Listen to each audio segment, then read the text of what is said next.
कहिए कैसे हैं आप। जब कोई रिस्पेक्ट से बात करता है, आदर मान से बात करता है तो कितना अच्छा लगता है। वैसे हम सभी चाहते हैं कि हमें आदर मिले, रिस्पेक्ट मिले। लोग जब हमसे बात करें तो बहुत रिस्पेक्ट से करें। तो क्या ये संभव है? ये बिल्कुल संभव है। अगर हम कुछ बातों का ख्याल रखेंगे तो ये बिल्कुल संभव है कि लोग भी हमसे रिस्पेक्ट से बात करेंगे। तो वो क्या बातें हैं ये मैं बता सकती हूँ। देखिए, बातें तो हैं बहुत सारी, पर मैंने कुछ निकाली हैं, कुछ मतलब 9 बातें। आप अगर उन पे ध्यान देंगे तो बहुत फर्क पड़ सकता है। लोग आपके पास आएंगे और बहुत आदर देंगे, रिस्पेक्ट से बात करेंगे, आराम से और प्यार से बात करेंगे। तो क्या हैं वो 9 बातें? तो सबसे पहले मैं शुरू करती हूँ और हर एक बात के साथ मैं आपको एग्जाम्पल भी दूंगी। एग्जाम्पल देने से क्या होगा कि आप इजीली उस बात को समझ सकते हैं। तो सबसे पहली बात ये है कि हमें भी रिस्पेक्ट देनी है। अगर हमें रिस्पेक्ट पानी है तो हमें रिस्पेक्ट देनी है। मैं आपको एग्जाम्पल के थ्रू इस बात को बताती हूँ। एक हमारे नोन है, लास्ट ईयर उन्होंने अपना काम शुरू किया। तो उन्होंने अपने नीचे स्टाफ के 4 आदमी रखे। मतलब एक तो अपना काम शुरू किया और बहुत रिस्पेक्ट देते थे। जो 4 उनके स्टाफ मेंबर्स थे, बहुत ज़्यादा रिस्पेक्ट, मतलब बहुत नाइसली, बहुत डिसेंटली और बहुत आराम से उनसे बात करते थे। तो 8-9 महीने बाद कुछ ऐसा लॉस हो गया एकदम से। जो उन्होंने नई अपना ऑफिस शुरू किया था, नई कंपनी शुरू की थी, उसमें लॉस हो गया। अब उनको ये लगा कि उनको अपनी कंपनी बंद करनी पड़ेगी, क्योंकि पैसा नहीं था, वो कहाँ से देंगे। और 4 आदमी रखे हुए थे। तो जो 4 आदमी थे वो उनके पास आए और उनको बोले कि हम 2 महीने सैलरी नहीं लेंगे और 2 महीने काम करेंगे, फ्री में काम करेंगे, आप करिए, आप कर सकते हैं। ये किस लिए हुआ? ये इसलिए हुआ कि उन्होंने उन लोगों को पूरी रिस्पेक्ट दी थी और उसके बदले रिस्पेक्ट मिली। रिस्पेक्ट का मतलब ये नहीं होता कि हम दूसरे के आगे झुके जा रहे हैं, नमस्ते नमस्ते किए जा रहे हैं, वो भी ऐसे कर रहा है, ये नहीं होता। ये होती है रिस्पेक्ट की अलग अलग चीज़ें। उन्होंने अपनी रिस्पेक्ट दिखाई। जो मेरे नोन थे वो बहुत रिस्पेक्ट करते थे, पूरा आदर मान देते थे। और उन्होंने जो 4 वर्कर्स थे, उन्होंने अपनी क्या रिस्पेक्ट दिखाई। और तो वो कुछ कर नहीं सकते थे। उन्होंने यही कहा कि हम 2 महीने काम करेंगे और आज वो बहुत अच्छे सक्सेसफुल बिजनेसमैन है। देखिए, तो रिस्पेक्ट चाहिए तो रिस्पेक्ट देनी भी पड़ेगी। दूसरी बात इसमें आती है कि सुनिए। हम क्या करते हैं, हम बोलने में बहुत विश्वास रखते हैं, बहुत बोलते हैं, सुनते नहीं है सामने वाला क्या कह रहा है, सुनने की कोशिश ही नहीं करते, सुनते ही नहीं है, हमें बस अपना ही बोलना है। तो इसमें क्या ज़रूरी है कि सुनिए। और सुनने का ये मतलब नहीं है कि खाली कान लगा लिए कि हाँ सुन रहा हूँ। पूरा दिमाग से, मतलब आई कांटेक्ट भी हो, बॉडी लैंग्वेज भी हो, इस तरह के हाव भाव हो कि हाँ सुन रहा हूँ मैं। जैसे मान लीजिए कोई मेरे से बात कर रहा है और मैं अपना कुछ काम किए जा रही हूँ, कुछ पढ़ रही हूँ, मैं पढ़े जा रही हूँ, हाँ तुम बोलते रहो, मैं सुन रही हूँ। तो ऐसे कोई मुझसे बात करेगा, वो पहले तो चलो उसने शुरू कर दी, उसको करनी पड़ेगी, पर क्या वो कंटिन्यू कर पाएगा? क्या कभी वो दोबारा कर पाएगा? वो नहीं कर पाएगा। उसको लगेगा ये सुन तो रही नहीं है, फिर मेरा बात करने का फायदा क्या है। और मैं अपना पेपर वर्क एक तरफ रख देती हूँ कि हाँ अब बोलो, आप बोलो। और बल्कि मैं दूसरों को भी मना कर देती हूँ जो बाहर से आ रहे हैं कि अभी 10 मिनट डिस्टर्ब मत करना, मैं बहुत सीरियस बात कर रही हूँ, अभी मत आना। और मैं उसकी बात पूरे ध्यान से सुन रही हूँ, आई कांटेक्ट भी कर रही हूँ, उसकी बात समझ भी रही हूँ और अपने विचार भी दे रही हूँ, उसको अपने व्यूज भी रख रही हूँ।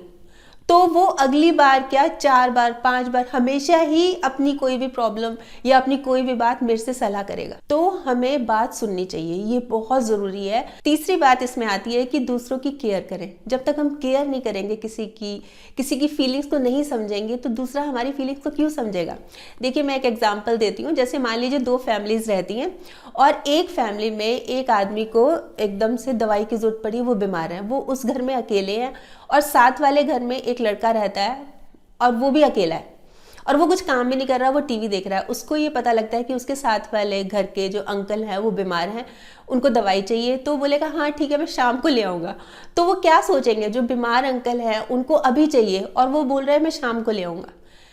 अगर वो फटाफट, उसको पता लगता है कि अंकल बीमार हैं और उनको दवाई चाहिए, और फटाफट वो टीवी बंद करके, घर लॉक लगा के फटाफट कहता है कि मैं अभी लेके आता हूँ, आप चिंता मत करो, मैं हूँ ना, मैं अभी दवाई लेके आता हूँ। और वो ले भी आता है तुरंत जाके और अंकल दवाई ले लेते हैं। तो उनके मन में हो गई ना रिस्पेक्ट। कि हाँ देखो इसने कितना अच्छा काम किया, तुरंत गया ये भाग के, 10 लोगों को बताएंगे भी कि मेरे को बुखार था और ये तुरंत गया भाग के, तो कितना अच्छा लगेगा। तो केयर करके, एक दूसरे की केयर करके, एक दूसरे का ख्याल रख के, इनडायरेक्ट वे में हम एक तरफ से एक दूसरे को रिस्पेक्ट दे रहे हैं। तो इस चीज का भी बहुत ध्यान रखना चाहिए कि हमें एक दूसरे की केयर करनी चाहिए। चौथा पॉइंट आता है इसमें कि बहाने नहीं बनाएं। बहाने हम क्या करते हैं कि बड़ी बड़ी बातें करते हैं, प्रॉमिसेस करते हैं और जब समय आता है तो पीछे हट जाते हैं। मैं आपको इसका एग्जाम्पल देती हूँ कि एक मेरे नोन थे, उनको ब्लड की ज़रूरत थी, तो उन्होंने जैसे कहा किसी को, तो एक ने कहा कि तुम रहने दो, कोई चिंता की ज़रूरत नहीं है, मैं हूँ, मैं आ जाऊँगा ब्लड डोनेट करने और 3-4 मैं अपने साथ लोगों को भी ले आऊँगा, तो आप इस बारे में सोचो ही मत, चिंता ही मत करो। तो उन्होंने कहा ठीक है। जब उनको ज़रूरत पड़ी, उन्होंने उसको फ़ोन किया, उसने फ़ोन ही नहीं उठाया। उसने उठाया ही नहीं, 10-15 बार फ़ोन किया, उसने फ़ोन ही नहीं उठाया। अल्टीमेटली उन्होंने कहीं और बात की, कहीं और से ब्लड अरेंज किया और वो खैर हो गया और वो ब्लड डोनेट हो गया और मरीज़ की जान भी बच गई। और शाम को वही आदमी जिसको बार बार फ़ोन कर रहे थे, व्हाट्सएप पे मैसेजेस भेज रहा है, फेसबुक पे लाइक कर रहा है, और उसने एक बार भी इस चीज़ की ज़रूरत नहीं समझी कि कम से कम मैं बोल तो दूं कि मैंने फ़ोन क्यों नहीं उठाया, मैं आया क्यों नहीं, क्या बात हो गई थी। अब ऐसे में क्या रिस्पेक्ट बनी रहेगी? वो आदमी तो उनको कभी भी नहीं कहेगा कि आप आओ ब्लड डोनेट करने आओ, मुझे ब्लड चाहिए, वो कभी कहेंगे, उनसे संपर्क ही नहीं करेंगे। तो बहुत ज़रूरी है कि बहाने नहीं बनाएं। आप जो प्रॉमिस कर रहे हैं कि हाँ मैं करूँगा, और उस पर स्टिक्ट रहें। खाली बोलने का नहीं है कि मैं कर दूंगा, मैं ये कर दूंगा। ऐसे जो फेंकते हैं ना बातों को, जो बड़ बोले होते हैं, उनकी कोई रिस्पेक्ट नहीं होती। और अगर हमें रिस्पेक्ट चाहिए तो हमें अपना प्रॉमिस निभाना चाहिए। 5वां पॉइंट आता है कि हमें अपनी गलती मान लेनी चाहिए। अगर हमसे गलती हो गई तो एक्सेप्ट कर लेना चाहिए कि हाँ आई एम सॉरी, गलती हो गई। पर अपनी दादागिरी दिखाना कि नहीं नहीं, ऐसे में कोई रिस्पेक्ट नहीं करेगा। देखिए मैं एग्जाम्पल बताती हूँ। जैसे मान लीजिए एक लड़की है और वो सड़क पे जा रही है, उसने हेडफोन लगा रखा है, गाने सुनती जा रही है, पीछे से एक गाड़ी आ रही है, वो हॉर्न बजा रही है, उसने नहीं सुना और टक्कर हो गई। और लड़की क्या इल्ज़ाम लगा रही है कि तुमने तो हॉर्न नहीं बजाया, और वो जो गाड़ी वाला है वो कह रहा है कि मैंने तो इतनी बार हॉर्न बजाया, तुम सुन ही नहीं रही थी। तो गलती किसकी है? अब अगर वो लड़की मान लेती कि हाँ मेरी गलती है, मैं आगे से ये हेडफोन नहीं लगा के चलूंगी, मैं गाने नहीं सुनूंगी सड़क पे चलते हुए, तो ठीक था। अब क्या हुआ कि जिससे टक्कर लगी वो तो यही कहेगा ना, देखो आज की जनरेशन का कितना बुरा हाल है, क्या हाल बना रखा है। और अगर वो लड़की सॉरी फील कर लेती कि हाँ मेरी गलती थी, तो उसका नजरिया भी बदल जाता, उसके मन में उस लड़की के प्रति रिस्पेक्ट आ जाती कि चलो इसने माना तो सही, इसने अपनी गलती तो मानी। पर देख लीजिए, तो बहुत ज़रूरी है इस बात को सोचना कि हम अपनी गलती मान लें।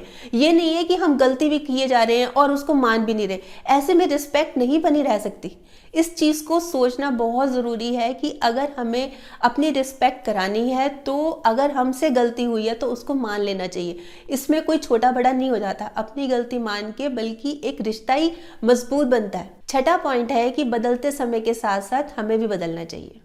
हम एकदम स्ट्रिक्ट होके बैठ जाए कि नहीं ये तो इतने समय से चला रहा है, हम कैसे बदल जाएं, हम भी ऐसे करेंगे, हम भी इसको फॉलो करेंगे, तो उसका कोई फ़ायदा नहीं है। मैं आपको एग्जांपल बताती हूँ कि जैसे एक फैमिली है और बहुत समय से उसमें चला आ रहा है कि जैसे लेडीज़ हैं साड़ी भी पहनती हैं और सिर भी ढकती हैं, लंबा घूंघट करके रखती हैं।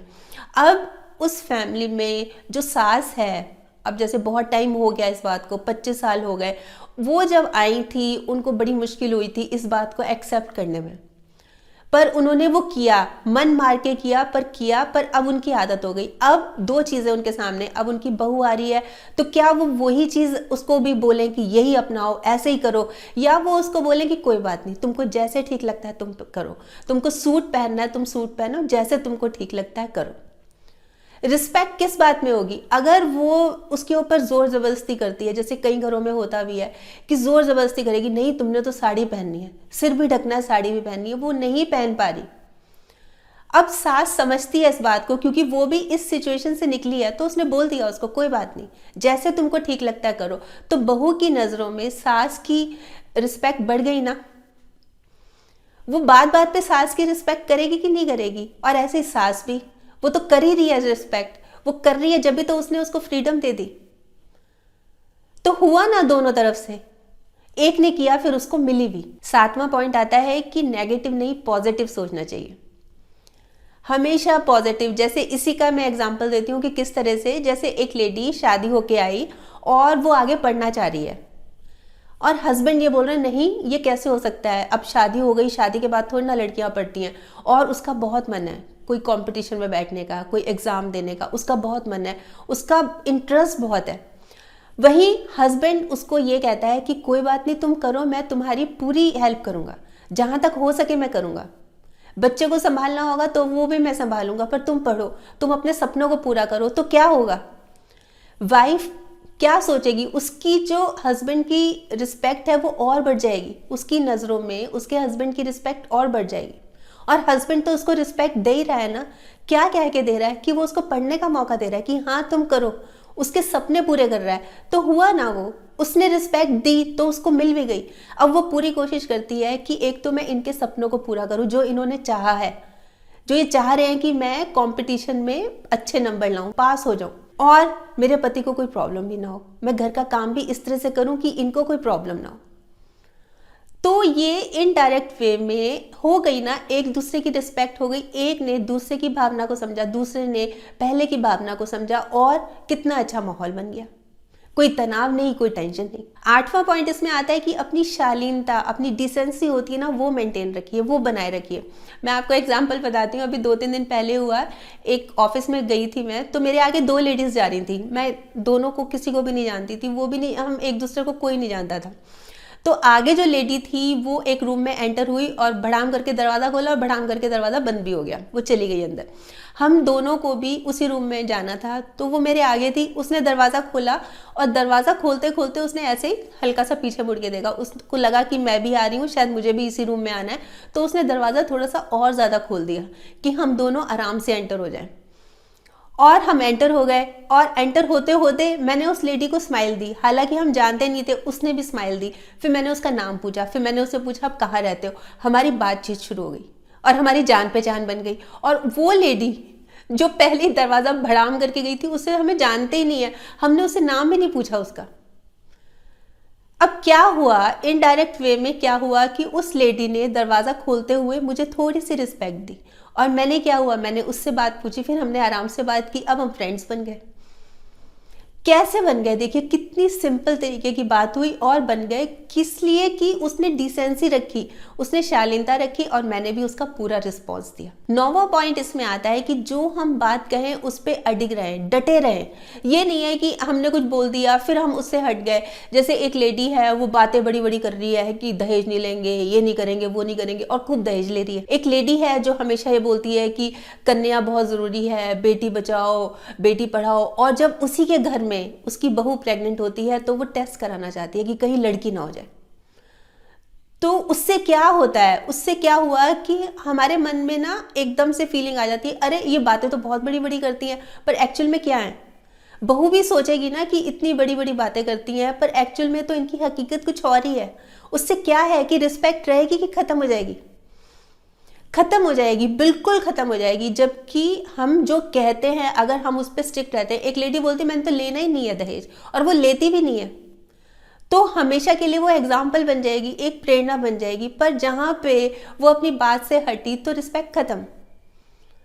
तो देखिए ये कुछ बातें हैं कि जो हम मतलब अगर हम चाहते हैं ना कि हमें रिस्पेक्ट मिले, तो हमें भी कुछ ऐसा करना चाहिए कि हम दें रिस्पेक्ट, किसी भी वे में दे सकते हैं। जैसे मैंने आपको 9 एग्जाम्पल्स बताए, और ये एग्जाम्पल्स बताने का सिर्फ एक ही रीज़न था कि हमें आराम से ये चीज़ें क्लियर हो जाएं, बातें क्लियर हो जाएं। वैसे आप बताइए, आप क्या सोचते हैं इस बारे में कि रिस्पेक्ट कैसे मिल सकती है, हमें रिस्पेक्ट कैसे मिल सकती है, ज़रूर बताइएगा। आपके कमेंट्स का मुझे इंतजार रहेगा। तो कल फिर मिलूंगी, तब तक स्माइल भी रखिए और पॉजिटिव रहिए और पॉजिटिव सोचिए। और हाँ, अगर आपने मेरा ये यूट्यूब वाला चैनल सब्सक्राइब कर दिया तो आपका बहुत बहुत और बहुत सारा धन्यवाद।